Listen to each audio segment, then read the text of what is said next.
चीन अब अरुणाचल प्रदेश में भी सीमा विवाद को उभारने की फिराक में है। ताजा विवाद तब खड़ा हुआ जब तवांग में चीनी सेना के जवान भारतीय सीमा में घुसने की कोशिश करने लगे। तब भारतीय सैनिकों ने उन्हें अंदर घुसने से रोका। कुछ घंटे तक स्थिति तनावपूर्ण बनी रही।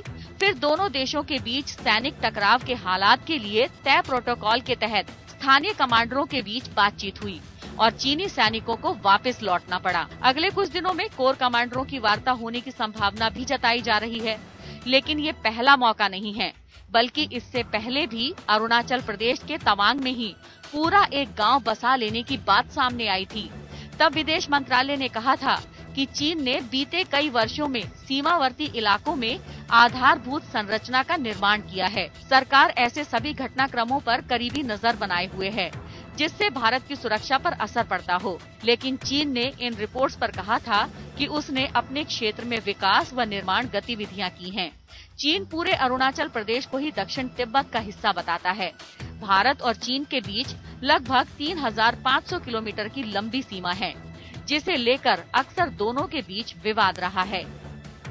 विवाद हालांकि कुछ ही इलाकों को लेकर है, जिसमें अरुणाचल से सटा क्षेत्र भी शामिल है। भारत और चीन के बीच सीमा रेखा का निर्धारण मैकमोहन लाइन करती है, लेकिन चीन ने इसे कभी भी नहीं माना।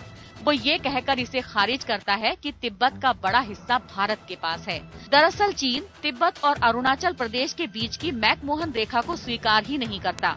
उसका कहना है कि 1914 में हुए शिमला समझौते का हिस्सा नहीं था, साथ ही तिब्बत खुद उसी का हिस्सा है। उससे भारत के समझौते को स्वीकार नहीं किया जा सकता। इस समझौते के तहत तवांग को भारत का हिस्सा माना गया था। भारत और चीन के बीच 3488 किलोमीटर की सीमा रेखा पश्चिमी सेक्टर में जम्मू कश्मीर, मिडिल सेक्टर यानी हिमाचल प्रदेश व उत्तराखंड और पूर्वी सेक्टर यानी अरुणाचल प्रदेश से गुजरती है। और आए दिन भारत चीन के बीच सीमा विवाद की खबरें आती ही रहती हैं।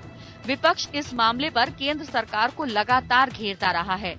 अरुणाचल प्रदेश से खुद बीजेपी के सांसद तापिर गांव ने तो कहा है कि तवांग इलाके में चीन ने हाइड्रो पावर समेत कई बड़े इंफ्रास्ट्रक्चर खड़े कर दिए हैं।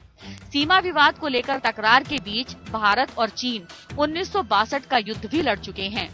इसके बाद भी कई मौकों पर दोनों देशों के बीच तनाव से युद्ध जैसे हालात बन जाते हैं। 2017 के डोकलाम विवाद और उसके बाद पूर्वी लद्दाख में दोनों देश की सैन्य तनातनी के हालात बन चुके हैं। Bureau report, APN।